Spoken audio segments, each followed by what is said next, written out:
আল্লাহ তাআলা বলেন, রাসূল সাল্লাল্লাহু আলাইহি ওয়াসাল্লাম বলেন, লাইসা শাইউন আকরামা ইনদাল্লাহি মিনাদ দুআয়ে। চাওয়া কাজটা আল্লাহর কাছে যত প্রিয়, চাওয়া যে আমার বাড়ি ঘর করে দাও, আমার জমি জায়গা করে দাও, আমার ছেলে মেয়েকে মানুষের মতো মানুষ করে দাও, আমাকে পরেশগার করে দাও, এই চাওয়া বলা কাজটা আল্লাহর কাছে যত প্রিয়, ইবাদতের জগতে কোনো ইবাদত আল্লাহর কাছে তত প্রিয় নয়।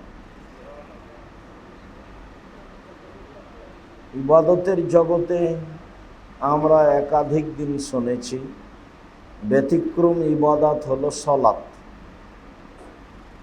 যার আপোষ নেই। অন্যান্য ফরজ বিধানের আপোষ আছে, যেমন যাকাত ফরজ বিধান, তা আপনি মনে করছেন যে 20 দিন আগেই দিব, দেন। আপনি মনে করছেন যে 1 মাস পরে দিব, দেন, দিলেই হলো, আপোষ আছে। হজ ফরজ বিধান, এবছর করলাম না, সামনে বছর করব, ঠিক আছে করেন ইনশাআল্লাহ। রমজান মাসের সিয়াম একটা ফরজ বিধান, তো আপনার শরীরটা একটু কেমন কেমন করছে, তো আপনি বলছেন যে আমি সিয়াম ছেড়ে দিলাম, রমজানের পরে একদিন করব, করেন। ফরজ বিধান, তবু আপনার সাথে আপোষ করে, আপনার সুবিধা মতো চলতে চায়।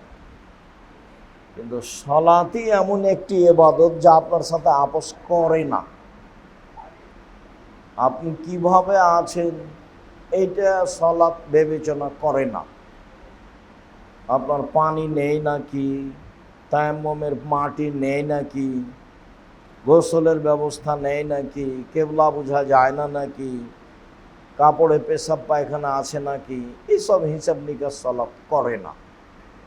সময় হলে আদায় করতে হবে, এটা হলো তার নিয়ম, এটা হলো তার দাবি মানুষের কাছে।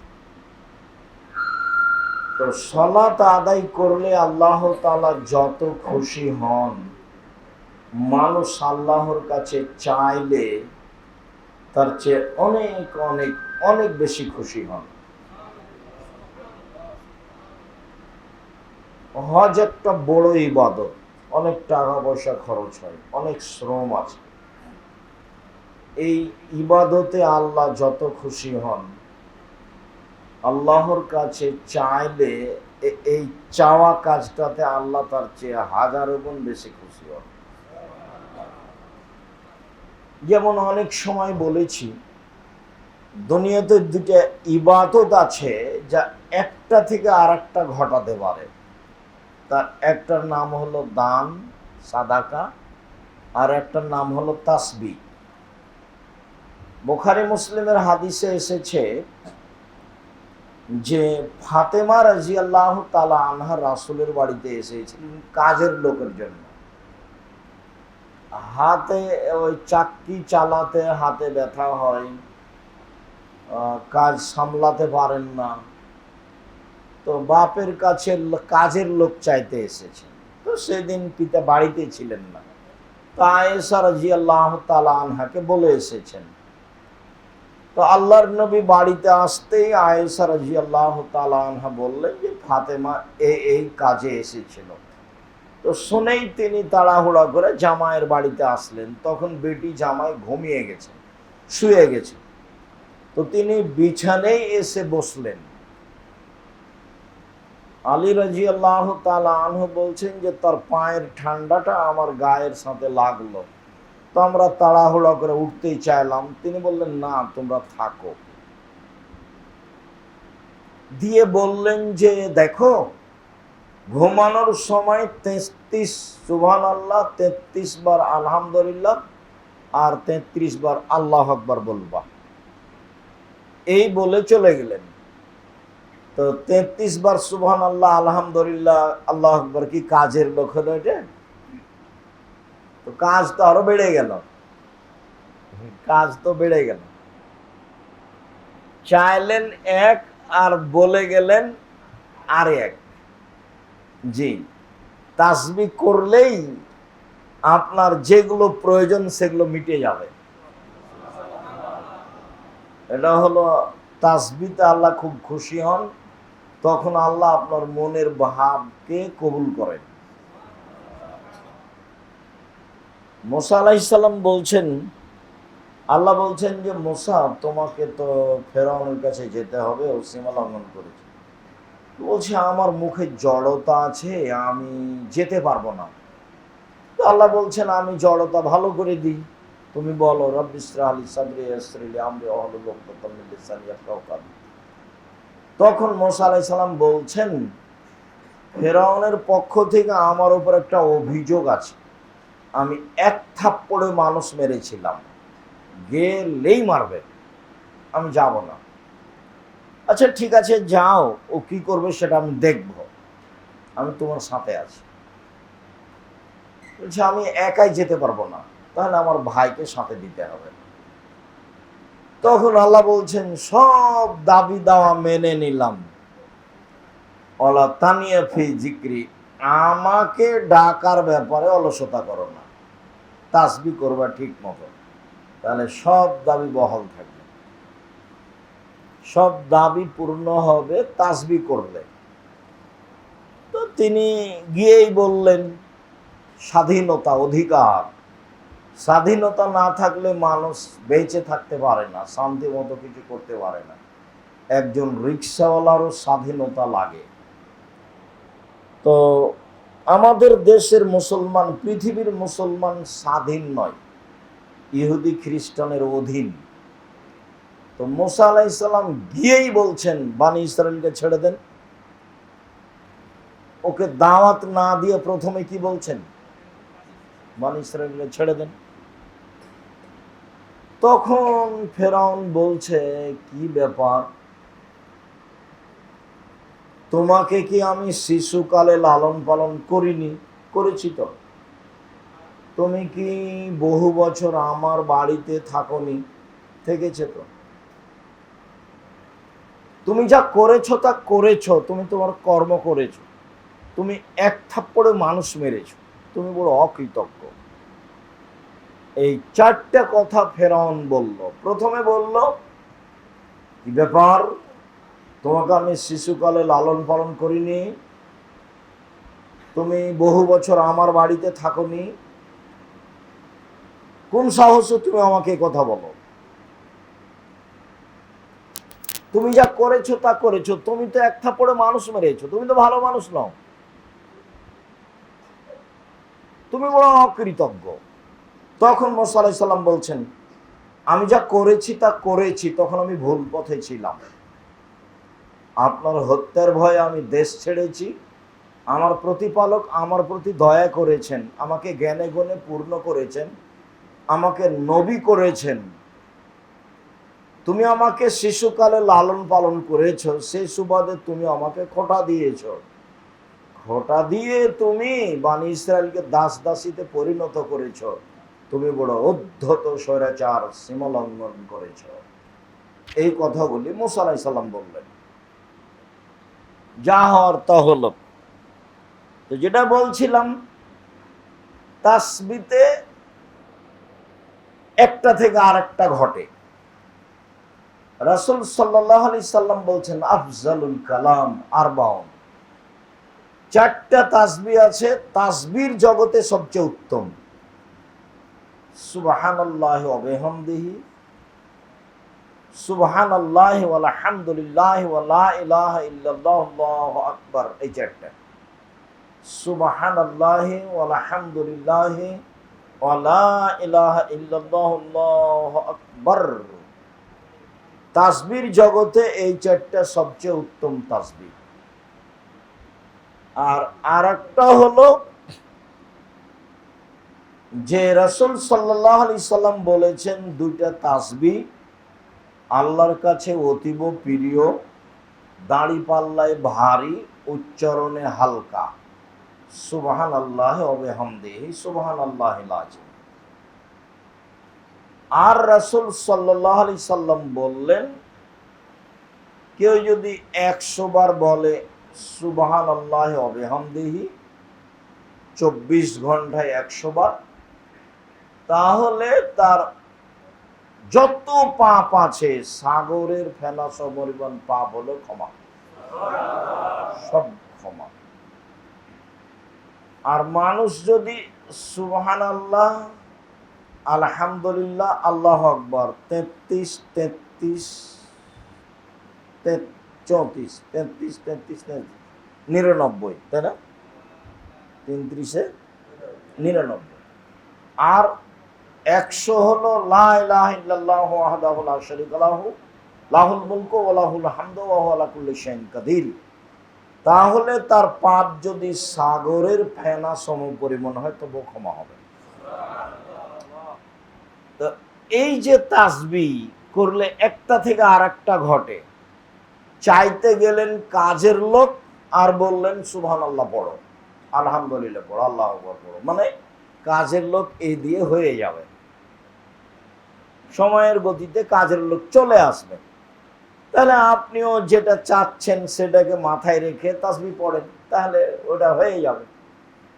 আর একটা হলো দান, দান করলে সুবিধা ভোগ করা যায়, যেটা আপনার মনে বলছে সেটা হয়ে যায়, আর যত সমস্যা আছে সব দূরে হয়ে যায়। তো তাসবিহ কাজটা আল্লাহর কাছে যত প্রিয়, আল্লাহর কাছে চাওয়া কাজটা তার চেয়ে হাজারো গুণ বেশি প্রিয়। চাওয়া, রাসূল সাল্লাল্লাহু আলাইহি ওয়াসাল্লাম বলেন, লাইসা শাইউন আকরামা ইনদাল্লাহি মিনাদ দুআ, চাওয়া কাজটি আল্লাহর কাছে যত প্রিয়, কোন ইবাদত আল্লাহর কাছে তত প্রিয় নয়। আবু হুরায়রা রাদিয়াল্লাহু তাআলা আনহু বলেন, রাসূল সাল্লাল্লাহু আলাইহি সাল্লাম বলেছেন, মান লাম ইয়াসালিল্লাহ একদাব আলাইহি, যে চায় না তার উপর আল্লাহ অসন্তুষ্ট হন। খালি অত মুখখান বন্ধ করে থাকেন কেন, চুপটি লেগে থাকেন আর বদনাম আর গীবাতে থাকেন। কত দিন রাত আপনাকে বললাম এসব নির্বাচনে যায়েন না, দোকানপাটে বসিয়েন না, কারো পিছে পিছে ঘুরিয়েন না, হালাল রুজি অল্প উপার্জন করেন, আর পরকাল মুখী হয়ে বেঁচে থাকেন। শ্বাস বন্ধ হলেই শেষ, কোনো পথ নাই যোগাযোগের, জমি জায়গা বাড়ি ঘর অর্থ সম্পদ। মরণ এক অবাক জিনিস, খুব অবাক, কোন পথঘাট নেই পৃথিবীর সাথে যোগাযোগের। তো মুখখান বন্ধ করে থাকবেন কেন, কিছু চাইবেন।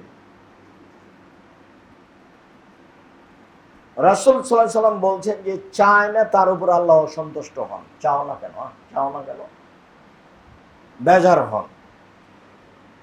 আল্লাহ তাআলা বলেন, উদউনি আস্তাজিব লাকুম, পৃথিবীর মানুষ তোমরা চাও আমি দিব।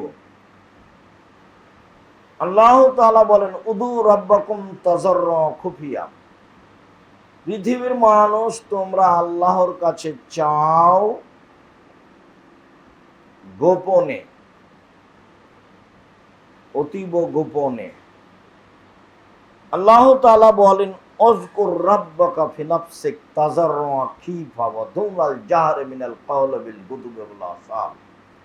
মুহাম্মদ সাল্লাল্লাহু আলাইহি সাল্লাম আপনি আল্লাহকে বলেন, আল্লাহর কাছে চান ভয় ভীতি নিয়ে, অতীব গোপনে, অতীব বিনয়ে।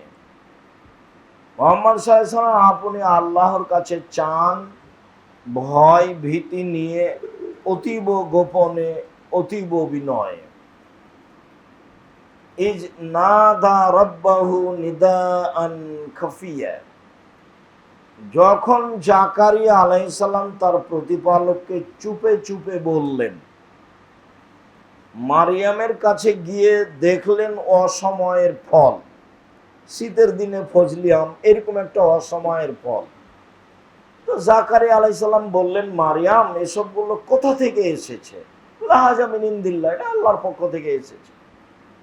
তো জাকারিয়া আলাইহিস সালাম বুঝলেন যে আমি বৃদ্ধ হয়েছি, তাতে কি হবে, আমার স্ত্রী বন্ধা, তাতে কি আছে, আল্লাহর কাছে চাই না, চাইলে তো উনি ফেরত দেন না। আর তো পাওয়া যায় যেই সত্তা অসময়ে ফল মারিয়ামকে দিতে পারেন, সেই সত্তা আমাকে একটা সন্তান দিতে পারেন। তো গোপনে চুপে চুপে বললেন, আল্লাহ আমার তো মাথার চুল পেকে গেছে, হাড় হাড্ডি দুর্বল হয়ে গেছে, আমি এখন অচল মানুষ, আর আমার স্ত্রী বন্ধা, বাচ্চা দিতে পারে না, বাহ্যিকভাবে বলার কোনো মুখ নেই, কিন্তু তোমার কাছে চাইলে মানুষ নিরাশা হয় না যে? একটা পরিবেশও আমার অনুকূলে নয়, তবুও বলি একটা সন্তান দাও না। আল্লাহ বলছেন ঠিক আছে দিলাম, তোমার সন্তানের নাম ইয়াহিয়া। ও তো পারে, যার কারণে আল্লাহ রাসূল বলছেন যে জাসালতুমুল্লাহ ফাসআলুহু বিল মুকিনিন, আল্লাহর কাছে যখন চাইবা তখন দৃঢ়তার সাথে চাও, দিতেই হবে, কবুল হবেই। ওয়ালা তাদু আনতুম গাফিল আও লাহিন, আর যখন তুমি চাইবা তখন তুমি অমনোযোগী হয়েও না। হাত তুলে দোয়া করছে, এমনিতে দাও একটা কিছু বলছে। অমনোযোগী হলে, বেখিয়াল হলে ওই দোয়া কবুল হবে না। দোয়ার সময় তো খুব চাপ দিয়ে বলতে হবে, এটা আমাকে দিতে হবে, তুমি দিতে পারো তো, তুমি তো না আলা করলে শাইন কাদির, তুমি সবকিছু করতে পারো, আমাকে দিব না কেন, দাও। যদি আমার ভুল ত্রুটি তাকওয়া নেই মনে করো, তো আমি তো আসলে অন্যায় করতে চাই না, তো তাকওয়া দাও, আমি যা চাচ্ছি দিয়ে দাও, দিতেই হবে, তুমি তো সর্বশক্তিমান, দিতে পারো।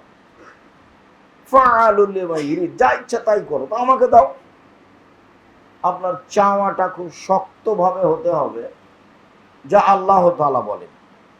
আল্লাহ তাআলা বলেন, ওয়াইজা সাআলাকা ইবাদি আন্নী ফাইন্নী কারীবুন উজিবু দাওয়াতা দাঈ ইযা দাআনি। মুহাম্মদ সাল্লাল্লাহু আলাইহি সাল্লাম যখন মানুষ আপনাকে বলে আমার ব্যাপারে,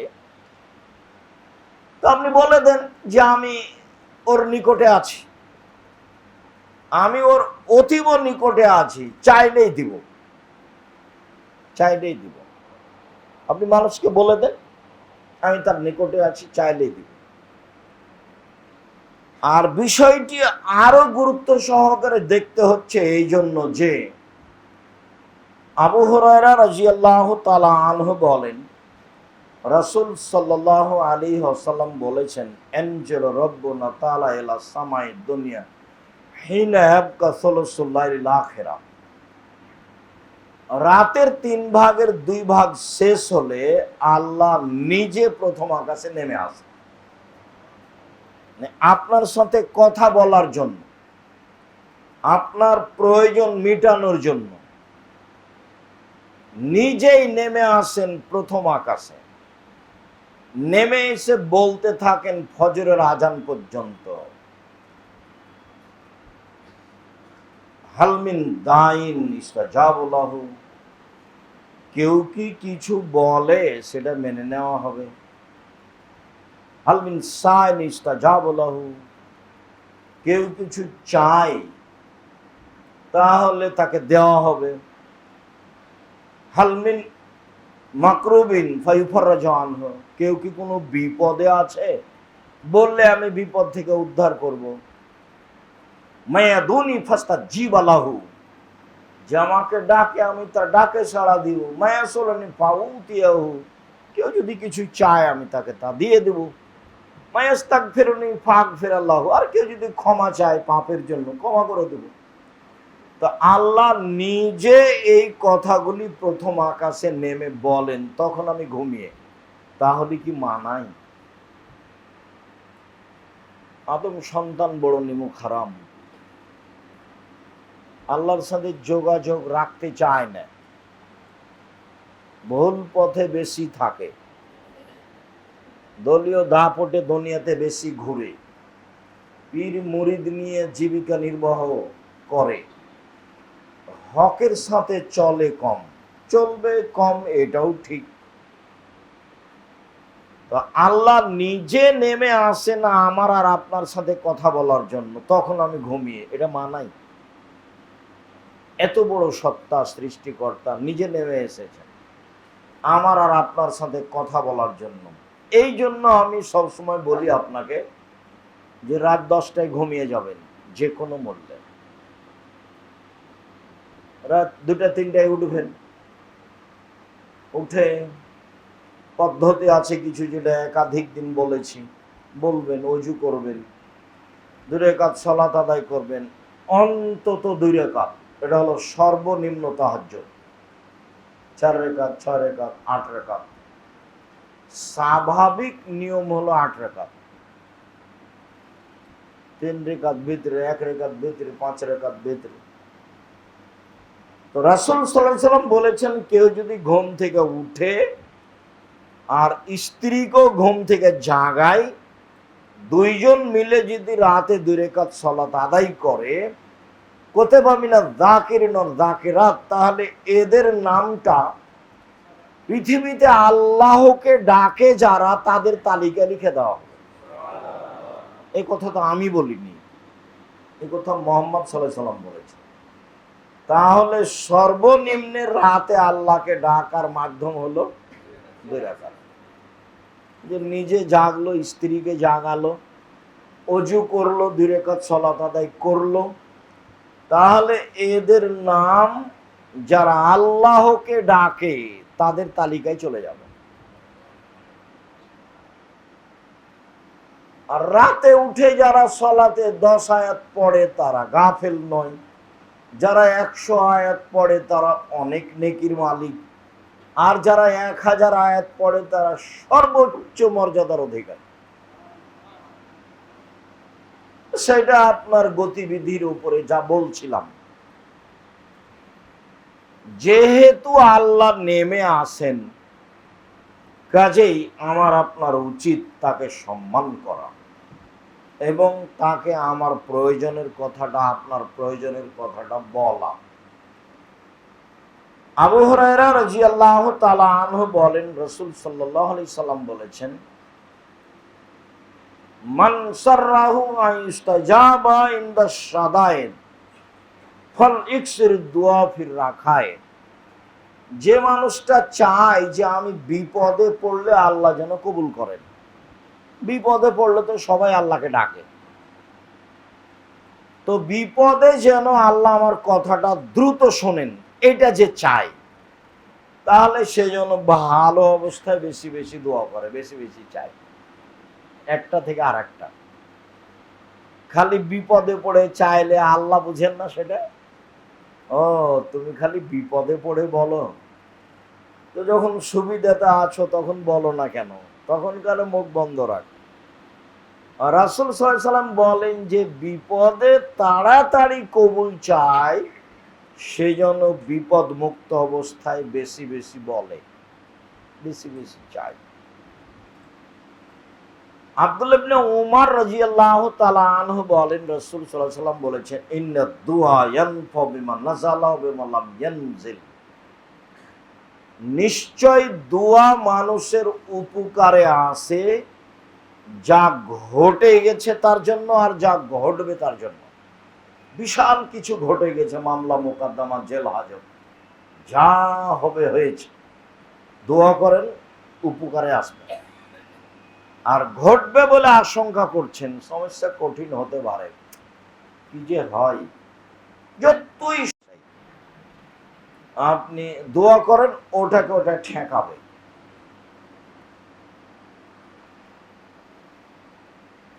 রাসূল সাল্লাল্লাহু আলাইহি ওয়াসাল্লাম বলেন যে মানুষ দোয়া করলে যেটা ঘটে গেছে সেটার জন্য কাজে আসে, আর যেটা ঘটবে সেটার জন্য কাজে আসে।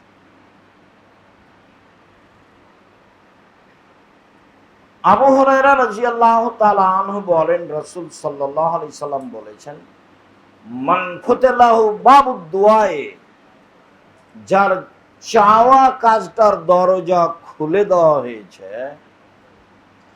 ফুতিহা লাহু আবওয়াবুর রাহমাতে, তার জন্য রহমতের সব দরজা খুলে দেওয়া হবে। যখন আপনার চাওয়া কাজটা চালু হয়ে যাবে, তখন আপনাকে মনে করতে হবে আমার দুনিয়াতে এবং পরকালে যা প্রয়োজন সব পথ খুলে যাচ্ছে। এই কথাটা আমি বলিনি, এই কথা মুহাম্মদ সাল্লাল্লাহু আলাইহি সাল্লাম বলছে। মানুষ চাওয়া কাজটা চালু করলে ইহকালে পরকালে তার যা প্রয়োজন সব পথগুলো কি হবে, সব খুলে যাবে। চাওয়া কাজ চালু করেন না, তো যা হওয়ার তাই হচ্ছে। চালু করেন না কেন? করেন। আনাস রাদিয়াল্লাহু তাআলা আনহু বলেন, রাসূল সাল্লাল্লাহু আলাইহি ওয়াসাল্লাম বলেছেন, লা ইয়াসআলু আহাদুকুম রাব্বাহু হাজাতাহু কুল্লাহা। মানুষ অবশ্যই অবশ্যই যেন তার প্রতিপালকের কাছে সব কিছু চায়, হাত্তা ইয়াসআলা সিসআলা রিজান কাতা। এমনকি জুতা স্যান্ডেলের ফিতাও যদি ছিঁড়ে যায় তাহলে সেটাও যেন চায়। এখানে জুতা স্যান্ডেলের ফিতা মৌলিক কথা নয়, মৌলিক কথা হলো কম থেকে কম। সুই সূচ, একটা দা, একটা কুড়াল, একটা কোদাল, একটা খন্তা, যেটার খুব প্রয়োজন কিন্তু দাম বেশি নয়, যেটার খুব প্রয়োজন কিন্তু দাম বেশি নয়। আমি দেখেছি যে দু একটা বাড়ি এরকম, কেউ যখন চাইতে গেছে তখন বলছে কিনা কাজ করগা, চাইতে এসেছিস কিনগা। আর ওদের আম গাছের নিচে যদি কোনো ছেলে পিলে গেছে তখন যাই কে রে, তোমার পা ভেঙে দে মেরে। এই ভাষাগুলো আমার কানে শুনছে, মনে হচ্ছে কালকের কথা। মানুষ যে কত রকম। আবার একজন মানুষ, এরা আবার চাচাতো ভাই, একজন মানুষ ওর আম গাছের নিচে গেলে কেউ যদি যায় তাহলে আম নিবা, আম নিবা, আম নিবা, এখন কেউ নাই, উঠে পারে না, উঠে পারে না, উঠে পারে না। একই, এরা চাচাতো ভাই, নিজ চাচাতো ভাই। একজন বলছে কেরে, ওর মায়ের ঠ্যাং ভেঙে দিত, এভাবে বলছে। আর একজন বলছে আম নিবা, আম নিবা, এখন কেউ নাই, গাছে উঠে পেড়া, গাছে উঠে পেড়ে না, যে দড়িয়ে পালিয়ে যাও, দড়িয়ে পালিয়ে, সব পথ বলে দিচ্ছে।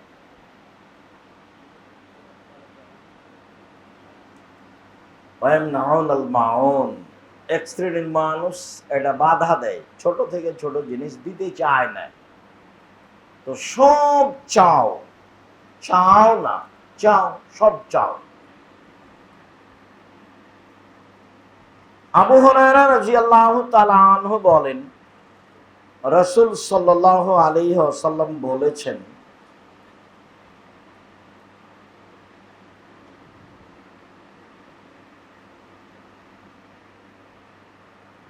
কুল্লু দুআইন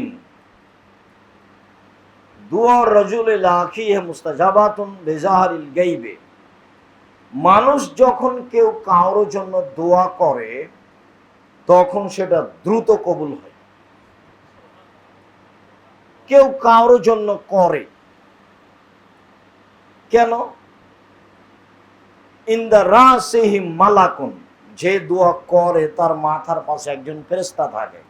কুল্লামা দা লিখিয়ে বে খাইরিন, যখনই আপনি কারো জন্য, আপনার কোনো ভাইয়ের জন্য দোয়া করেন, আল্লাহকে হেফাজতে রাখো, আল্লাহকে নিরাপদে রাখো, আল্লাহর ছেলেটাকে কবুল করো, আল্লাহকে বিপদ মুক্ত করো, এই বলে যখন কেউ দোয়া করে তখন তার দোয়াটা কবুল হয়। কেন?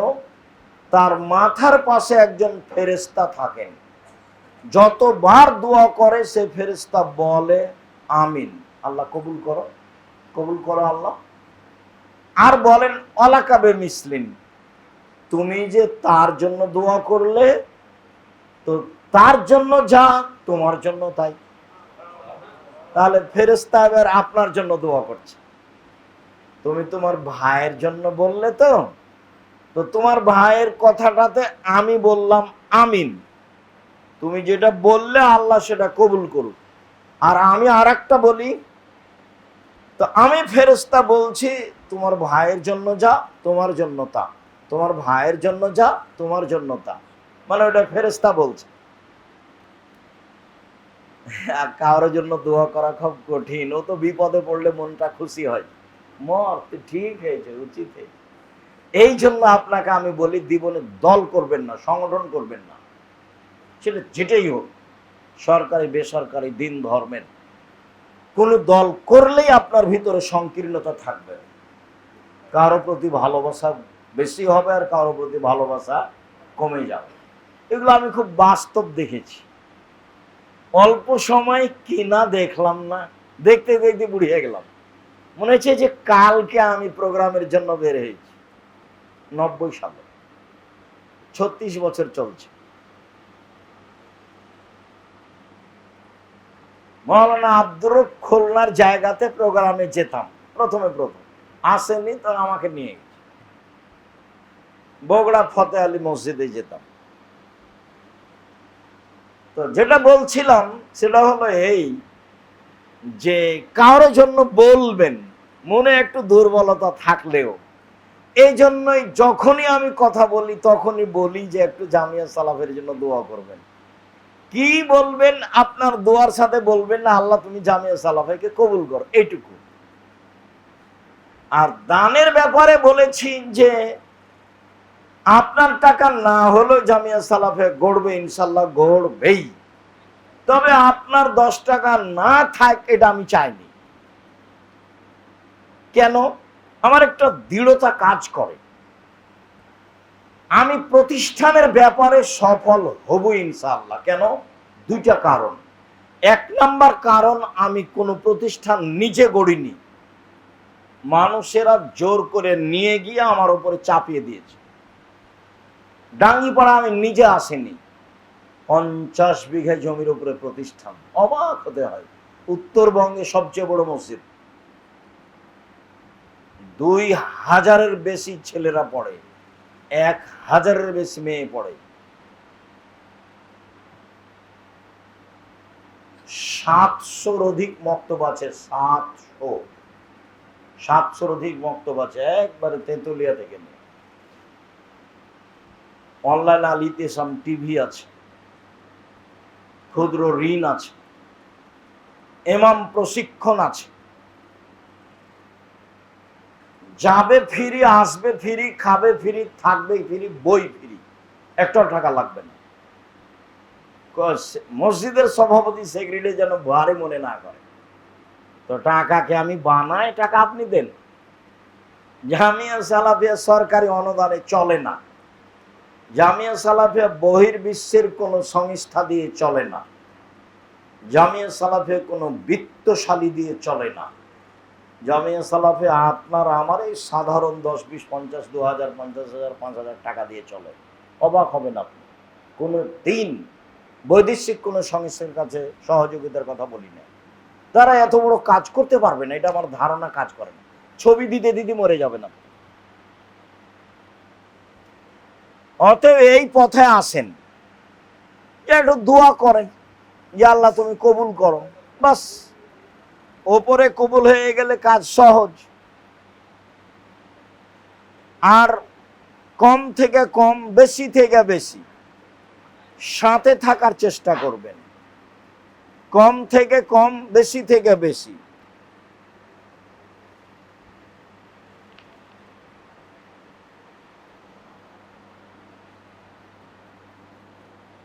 এই জন্যই বলি যে দোয়া করবেন।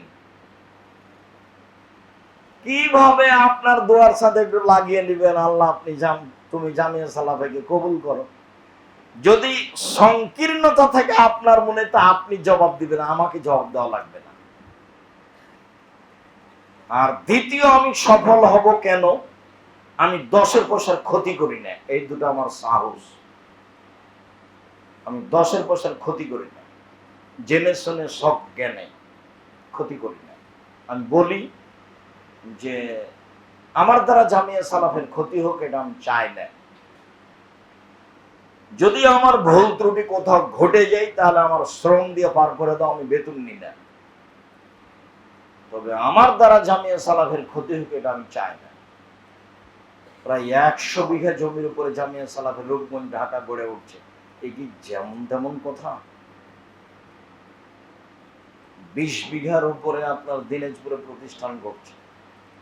চট্টগ্রাম শহরে মসজিদের জন্য 16 না 18 কাঠা জমি, যেটা সারা চট্টগ্রামে আহলে হাদিসের সঠিক আকীদার এত বড় জমি ব্যবস্থা হয়নি।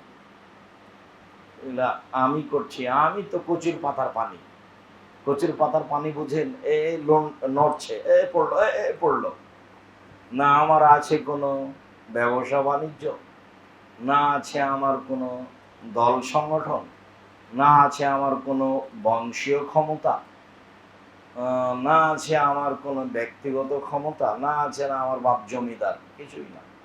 একেবারে শূন্যের উপরে বিশাল প্রতিষ্ঠান, দেশের সর্বোচ্চ প্রতিষ্ঠান, শিক্ষা মানে আয়তনে, শিক্ষক সংখ্যায় সর্বোচ্চ পড়াশোনার ব্যাপারে প্রতিষ্ঠান জামিয়া সালাফ, সর্বোচ্চ ভালো মানের।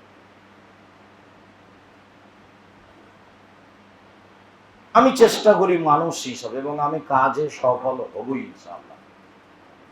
আপনার ছেলে মেয়েকে আমি মানুষের মতো মানুষ করে গড়ে তুলতে এক পায়ে দাঁড়িয়ে আছে, যে কোনো মূল্যে। যা কিছু হচ্ছে আপনার পয়সা দিয়ে হচ্ছে। আব্দুর রাজ্জাক সাহেব, আমি তো কোনোদিন দিইনি, কেউ দেয়, আপনারই দিনই ভাই কেউ হচ্ছে কিভাবে? জামিয়া সালাফের রশিদ বই বাহিরে ব্যবহার হয় না। কোন শিক্ষক যদি রশিদ বই নিয়ে বাইরে যায় তাহলে জরিমানা হবে।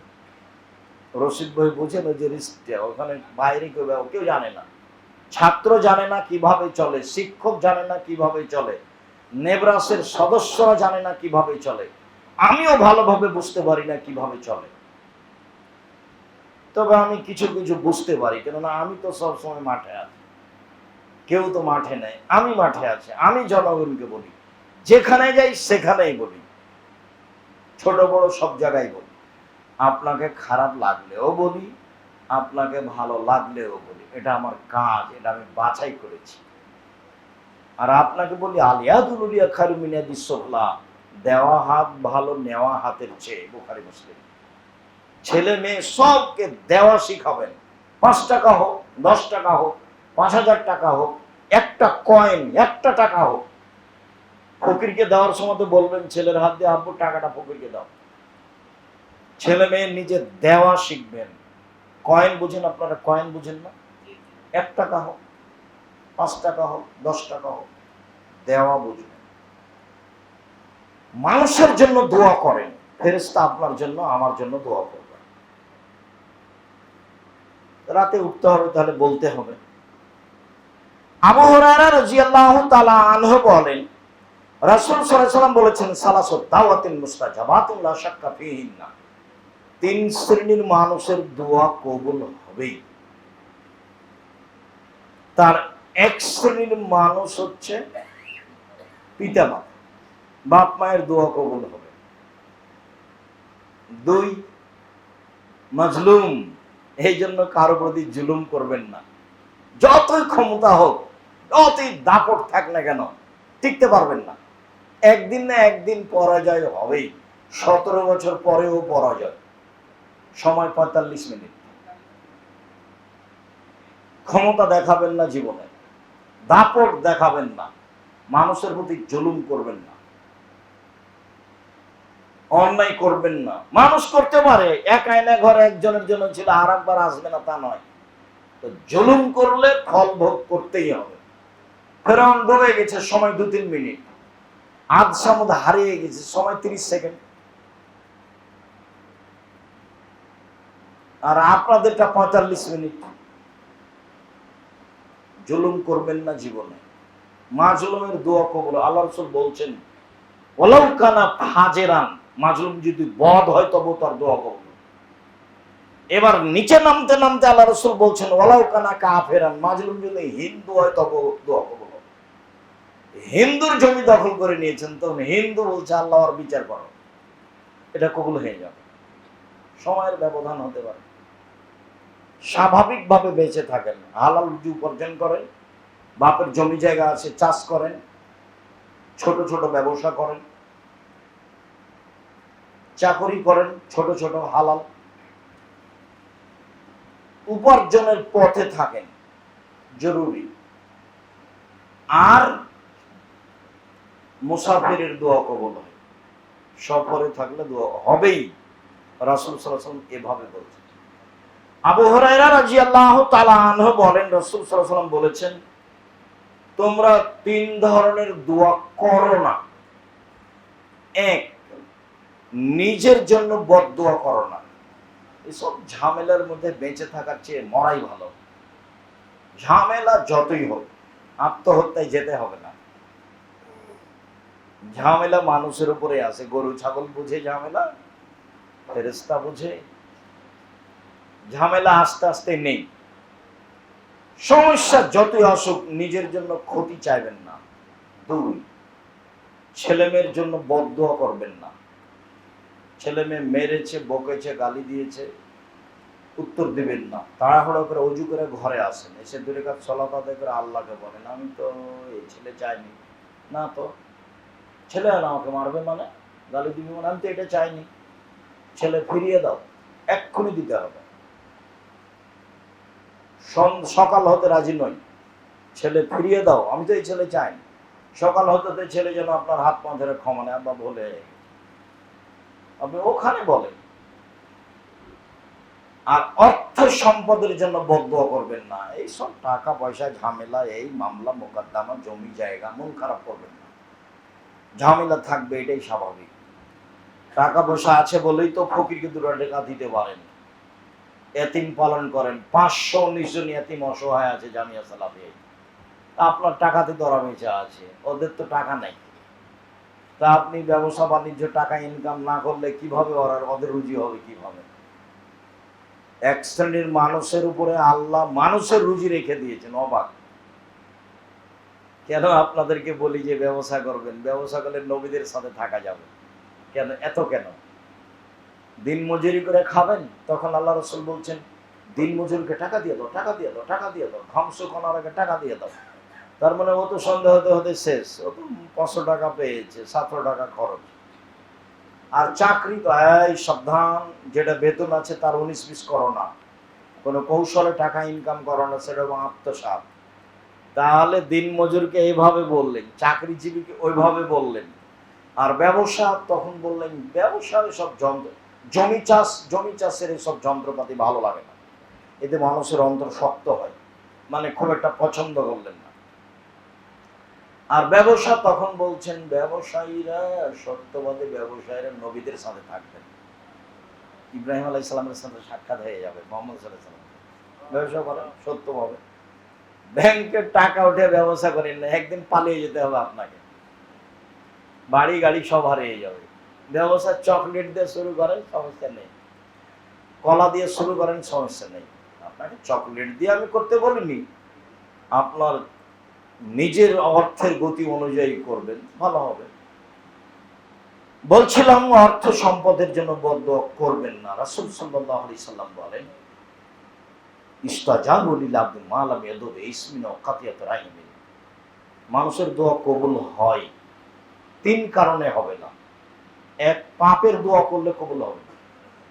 জেনা করার সময় বলছে আল্লাহ কেউ যেন না দেখে, চুরি করার সময় বলছে আল্লাহ কেউ যেন না দেখে, এগুলো দোয়া কবুল হবে না।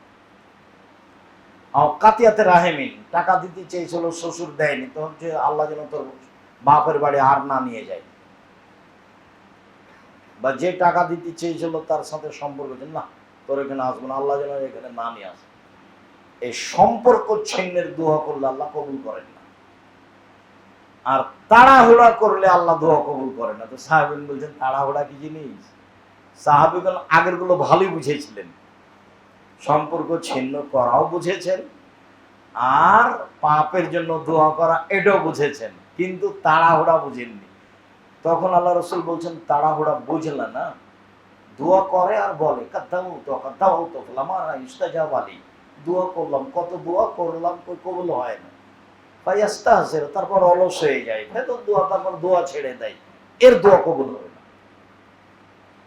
আপনি সাধারণ মানুষ 40 বছর 50 বছর পর্যন্ত দোয়া করেন, মরা পর্যন্ত একটাই কথা বলেন যেটা আপনার কথার মধ্যে আছে, ওগুলো হলো কি না হলো আপনি কি জানেন?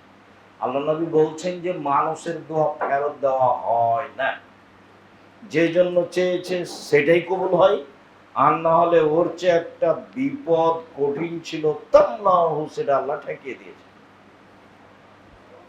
তো দোয়া তো বৃথা যাবে না। আপনি মধ্যে থেকে অলস হয়ে গেলেন, তখন আর কবুল হওয়া পথটা কি হয়ে গেল? বন্ধ হয়ে গেল। কখনো অলস হয়ে বন্ধ করবেন না। সাওবান রাদিয়াল্লাহু তাআলা আনহু বলেন, রাসূল সাল্লাল্লাহু আলাইহি ওয়াসাল্লাম বলেছেন, লা ইয়ারদুল কাযা ইল্লা দুআ। ভাগ্য যেটা পৃথিবী সৃষ্টির 50,000 বছর পূর্বে লেখা হয়েছে, যেটা মায়ের পেটে যেদিন 340 4 মাস 10 দিন না কতদিন 3 মাস 10 দিন, সেই দিন আবার লেখা হয়েছে। পৃথিবী সৃষ্টির 50,000 বছর পূর্বে যেটা লেখা হয়েছে, আবার যেদিন 3 মাস 10 দিন সেদিন আবার লেখা হয়েছে। আপনার দোয়ার কারণে সেটা কেটে আল্লাহ নতুন ভাবে লিখে দেবে। কোনো পথ নেই এটাকে করার, এই লিখিত ভাগ্যকে পরিবর্তন করার। হজ করে হবে না, সালাত আদায় করে হবে না, দান করে হবে না, কোনো পথই নাই লিখিত ভাগ্য পরিবর্তনের। লিখিত ভাগ্য পরিবর্তনের পথ কি বলেন তো? লিখিত ভাগ্য পরিবর্তন করতে পারে দোয়া। রাসূল সাল্লাল্লাহু আলাইহি ওয়াসাল্লাম যেভাবে বলেন যে ইন্না রাব্বাকুম হাইয়ুন কারীম, তোমাদের প্রতিপালক লজ্জাশীল, তোমাদের প্রতিপালক সম্মানী, লজ্জাশীল। ইয়াস্তাহি মিন আবদিহি ইযা রাফা ইয়াদাইহি ইলাইহা ইয়ারুদ্দুহুমা সিফরান। যখন কেউ তার কাছে হাত তুলে বলে, তখন তার হাতটা ফিরিয়ে দিতে লজ্জা পায়, শরম পায়। কেমনে ফিরাবো? যা, যখন বলছো যা দিলাম, যা। তাহলে আগে চলে গেছে ভোর রাতে, আর এখন আসলো হাত তুলে। আর একটা আগে চলে গেছে, দোয়াই সবচেয়ে আল্লাহর কাছে পছন্দনীয় ইবাদত। এবার বলি, রাসূল সাল্লাল্লাহু আলাইহি সাল্লামের নিকটে সবচেয়ে প্রিয় কাজ হচ্ছে চোখের এক ফোঁটা পানি।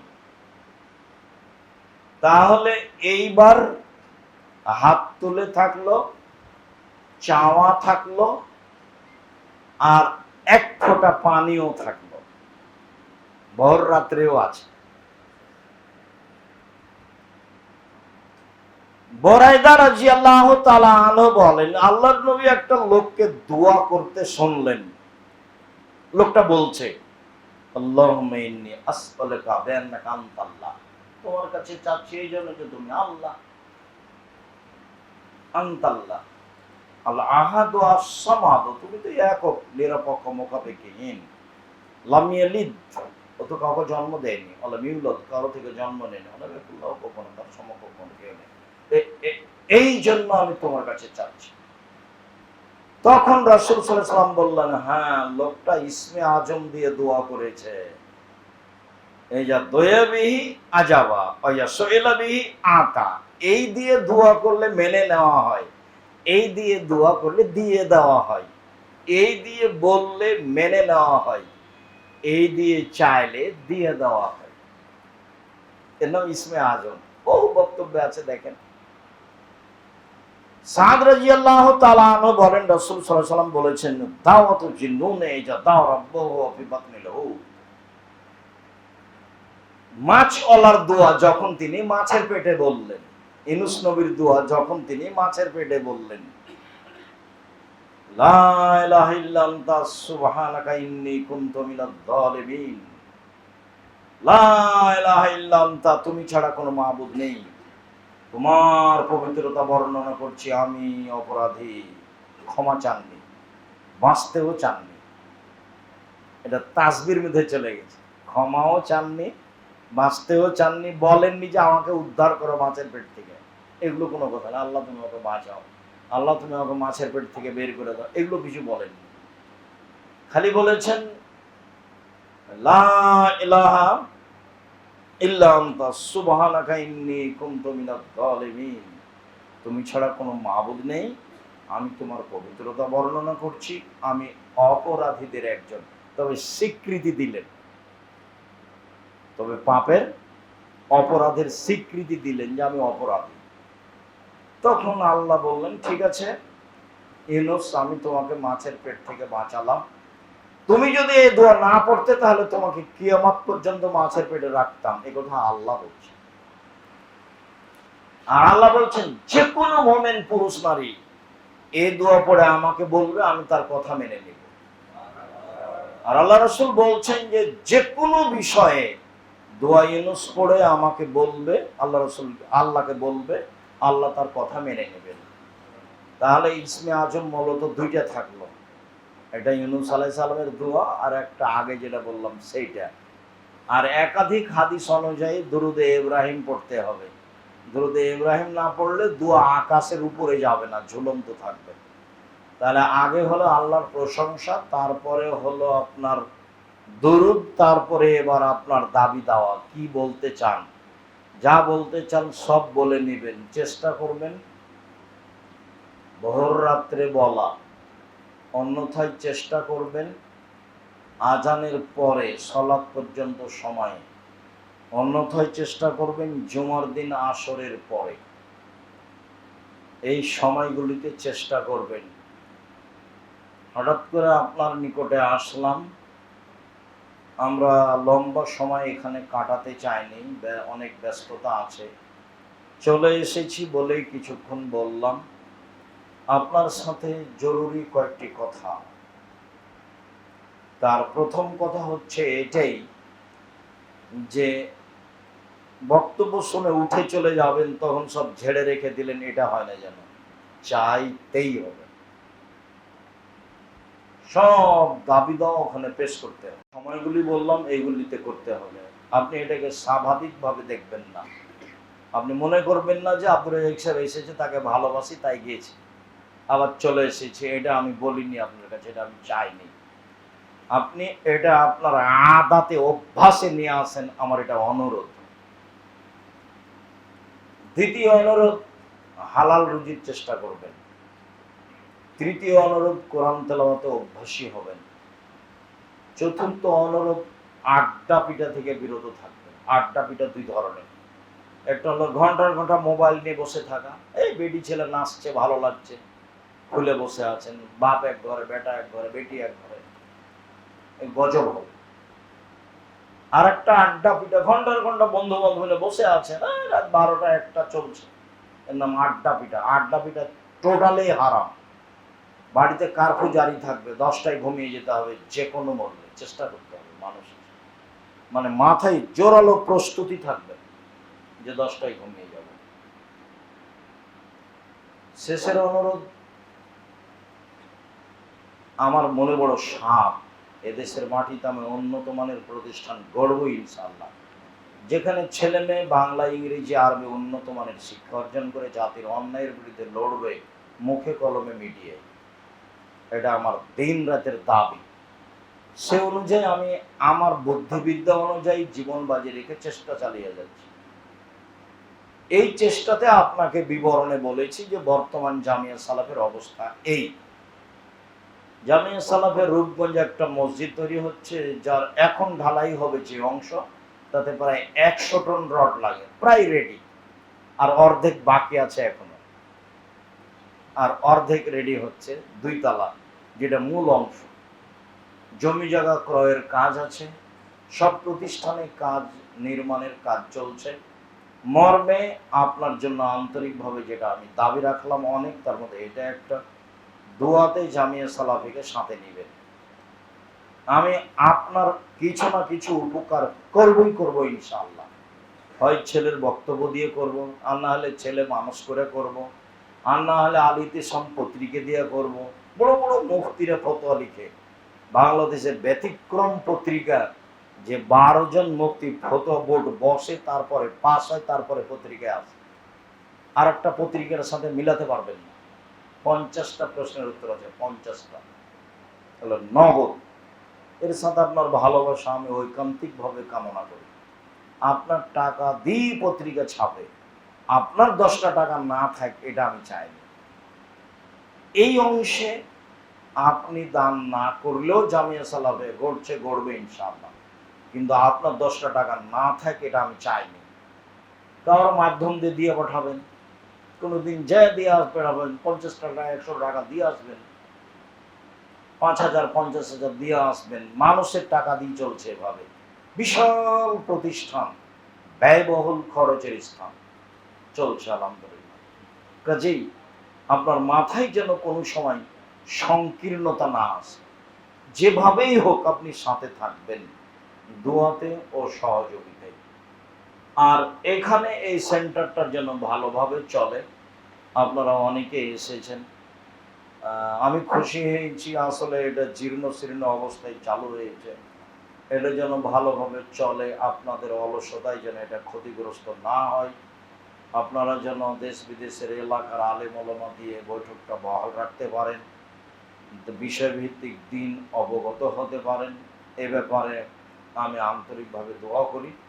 আল্লাহ আপনাদের এই মসজিদ এবং দাওয়াত সেন্টার আল্লাহ তুমি কবুল করো, এবং আপনাদের আসা যাওয়া যেন সহজ হয়, আল্লাহ তুমি সহজ করে দাও। আপনাদের সার্বিক কল্যাণ কামনা করে যাওয়ার সময় পত্রিকা সহ কোনো বই পুস্তক, পত্রিকা একটা সাথে নিয়ে যাবেন। সাথে সাথে নিজের যাবতীয় প্রয়োজনগুলি আল্লাহর কাছে চাইবেন, এই অনুরোধটা জোরালোভাবে রেখে আজকের মতো আপাতত কথা এখানেই শেষ করলাম। সুবহানাকা আল্লাহুম্মা ওয়া বিহামদিকা আশহাদু আল্লা ইলাহা ইল্লা আনতা আস্তাগফিরুকা ওয়া আতুবু ইলাইক। আসসালামু আলাইকুম। আর কিছু মামুন, কত বাজে? হ্যাঁ, 8:15। আচ্ছা, আরো 15 মিনিট সময় থাকবে, 8:30 পর্যন্ত। আমি একটু তাড়াতাড়ি ফিরে যাব তো। জি,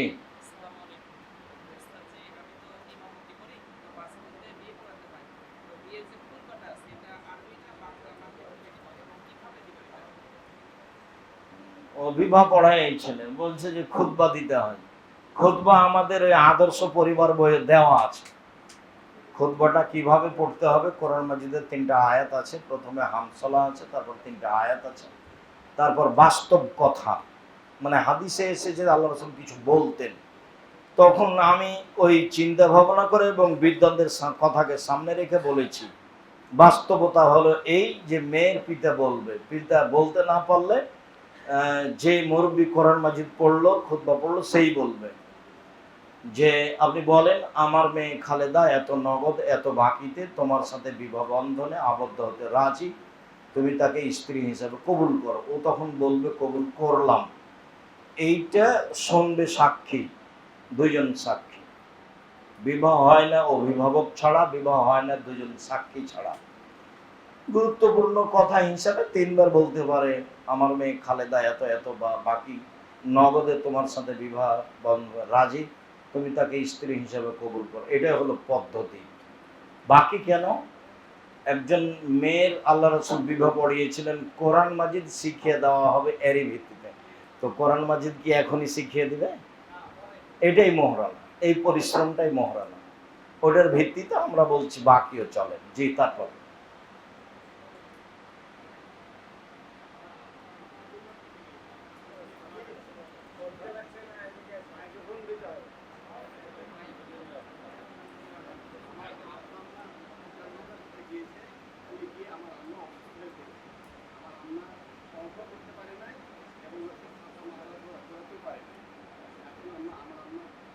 তোমার আম্মা কি কি করতে পারেনি অসুস্থ হওয়ার কারণে?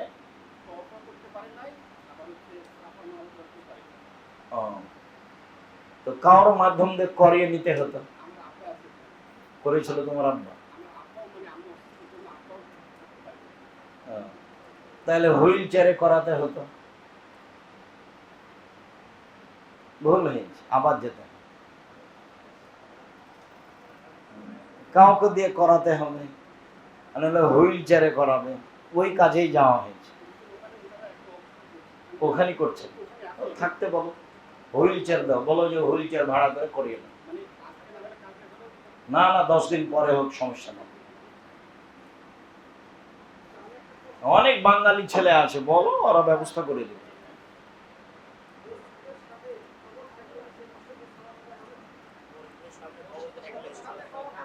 মসজিদের সামনে পিছনে ডানে বামে কবর থাকলে সালাত হবে না, প্রাচীর দিয়ে ভিন্ন করতে হবে, অতিরিক্ত প্রাচীর দিয়ে। আমার দাদা হচ্ছে একজন এখন হচ্ছে যে আমার বাসা মাজারে ওখানে ইমাম মুয়াজ্জিন কারা এটা ঠিক নেই। আমার মা বাসায় গেলে আমার মায়ের আদত হচ্ছে ওই মসজিদেই সালাত আদায় মানে তোমার নানির বাড়ির লোকের এরকম অবস্থা, তোমার দাদার বাড়ির লোকের এই অবস্থা এরকম, তো কি বললে শেষে সেখানে তোমার মা বা তোমরা সালাত আদায় করো?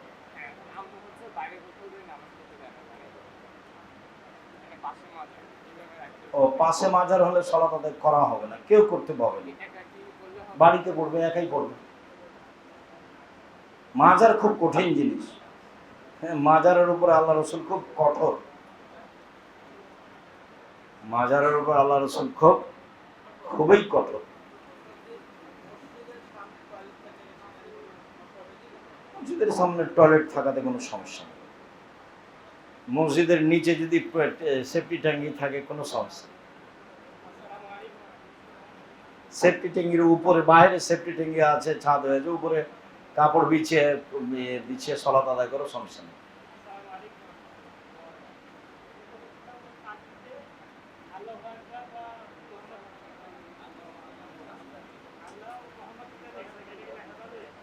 খাটলিতে বা ওই কাপড়ে কোনো কিছু লেখা যাবে না, লেখা থাকলে ওই কাপড় জ্বালিয়ে দিতে হবে, নতুন কিনতে হবে, যাতে কোনো কিছু লেখা থাকবে না। খাটলিতে লেখা যাবে না, ওই কাপড়ে লেখা যাবে না, থাকলে সে কাপড় জ্বালিয়ে দিতে হবে, নতুন কাপড় নিতে হবে যেখানে কোনো কিছু থাকবে না। আমার একটা প্রশ্ন, একই জায়গায় একজন আলেম ব্যক্তি আছে আর একজন হাফেজ আছে, সালাত আদায় করার জন্য কে অগ্রাধিকার পাবে? আলেমই পাবে। আলেমই পাবে।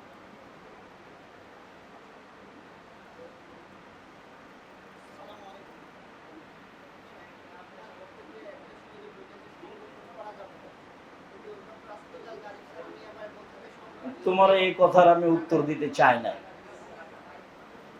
আমি ওই কথা বলিনি, আমি বলছি দল সংগঠন করলে আপনার ভিতরে কি আসবে, সংকীর্ণতা আসবে, তখন আপনি আর একজনের জন্য দোয়া করতে পারবেন না। চলো,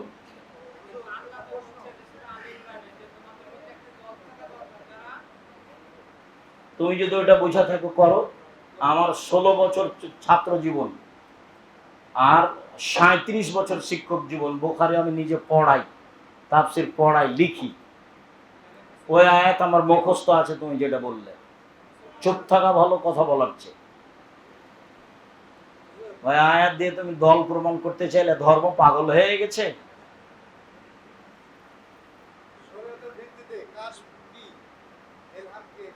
শরীয়তের ভিত্তিতে কাশফ ইলহাম কিছুই না, ভুল পদ্ধতি।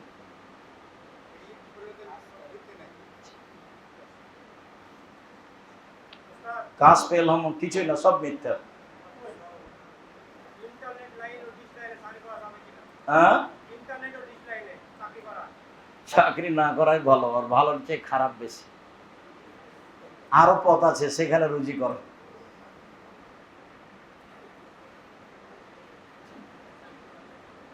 জাযাকুমুল্লাহ খাইর।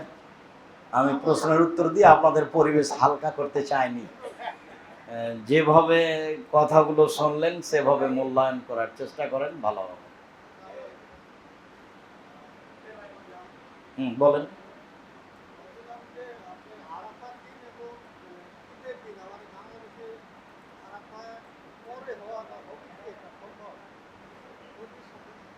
আরাফার দিন না, আমাদের তদন্তে একদিনে আসে না, যখন যেখানে ওই দিন পড়বে তখন সেখানে তারা সেম। আমাদের তো মিল খায় না, অনেক পরের দিনই রাখবে, সেই দিন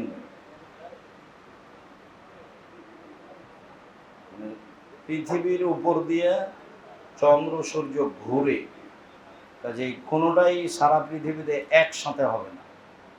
আগে পিছনে। জাযাকুমুল্লাহ খান। টয়লেটের ভিতরে এক সাইডে টয়লেট আছে আর এক সাইডে টেপ আছে, হাত পা ধোয়া যাবে, ওযু বানানো যাবে। মানে টয়লেটের ভেতরে অজু করা, দোয়া পড়া যাবে কিনা? যাবে। না, ওযু বানানো যাবে না। অজু করাও যাবে, দোয়া পড়াও যাবে। যখন পায়খানায় বসছে, পেশাবে বসছে, তখন থেকে নিয়ে উঠা পর্যন্ত দোয়া জিকির নিষেধ। টয়লেটের ভিতরে ঢোকা আছে সেই জন্য দোয়া জিকির করতে পাবে না, এটা নয়। যখন বাস্তব পেশাব পায়খানায় আছে তখন বলতে জিকির দোয়া করতে পারবে না, আগে করতে পারবে, পরে করতে পারবে। অর্থাৎ টয়লেটের ভিতরে বিসমিল্লাহ বলে অজু করে দোয়া পড়ে বের হবে। বর্তমান যুগ অনুযায়ী আমরা কি স্টুডিও ব্যবসা করতে পারবো? স্টুডিও ছবি প্রিন্ট অন্য করুক, তুমি করিও না। হ্যাঁ,